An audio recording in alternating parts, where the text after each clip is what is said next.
right, so let's kind of keep moving down the data pathway. And what I want to do next is I want to be able to like type something here and have it like do something, right? So all I'm going to do is I want to, when I hit enter, I want it to make a post object and then just console log say, hey, submit this thing.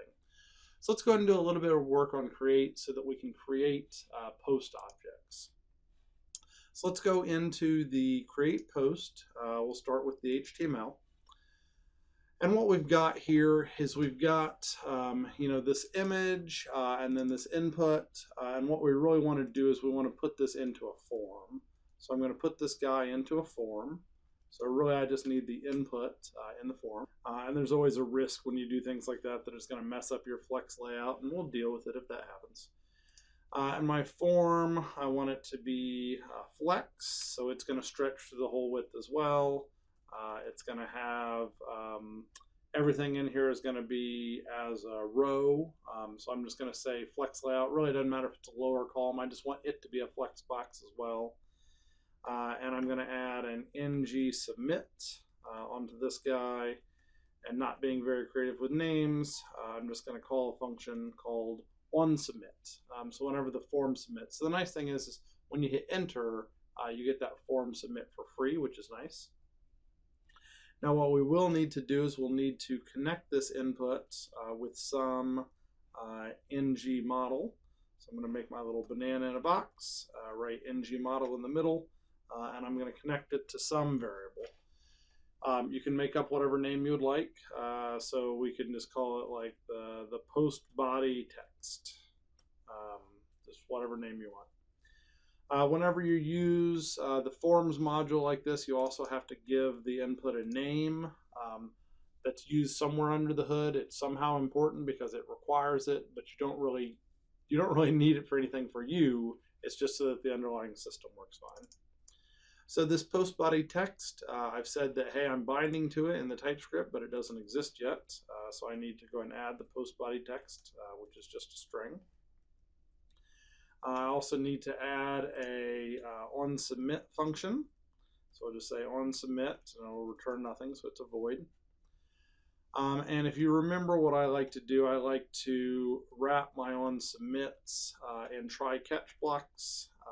And if it goes badly, I'll just have a console error message here that'll just say, submit failed. And if you want to, you can also print out the error as well. And then what I want to do in here is I'll just do a console log, and we'll just say to do submit the text. And we'll just say what text it is we're submitting, and it's this dot post body text.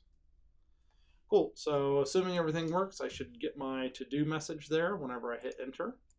So if I type this, I'll just say, hello class, and I'll hit enter, and it says to-do, submit the hello class text.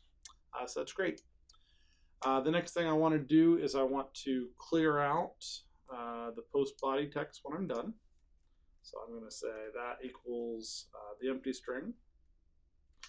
Before I clear it out, though, I want to actually make a new post.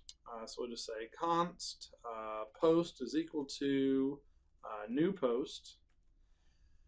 And then what I'm going to do is I'm going to use my trick, right? Oh, it wants me to import post first. So the trick is that I can pass an object in.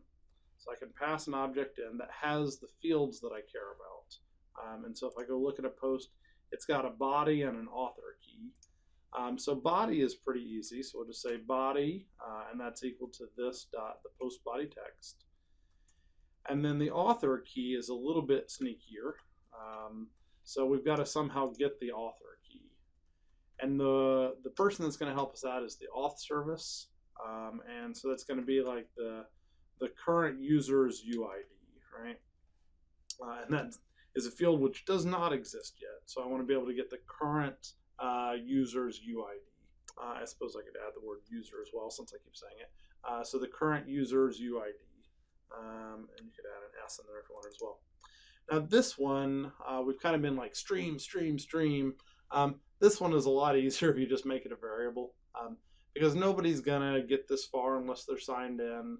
So to make this a variable, I'm just gonna go over to my post service, or sorry, my auth service. And I'm just gonna say that I've got a public, oops, I need to spell the word public correctly there. And it's a string.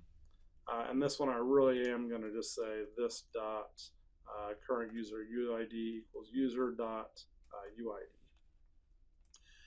And then in the other case, I'm just going to make it be the empty string. Now, what I could also do is here it's actually potentially going to get set by somebody else. So if you wanted to, you could refactor this and make it an underscore current user UID, and then make a getter for it. So get current user UID. I tried to paste there and it went very badly. So that's going to return for me a string.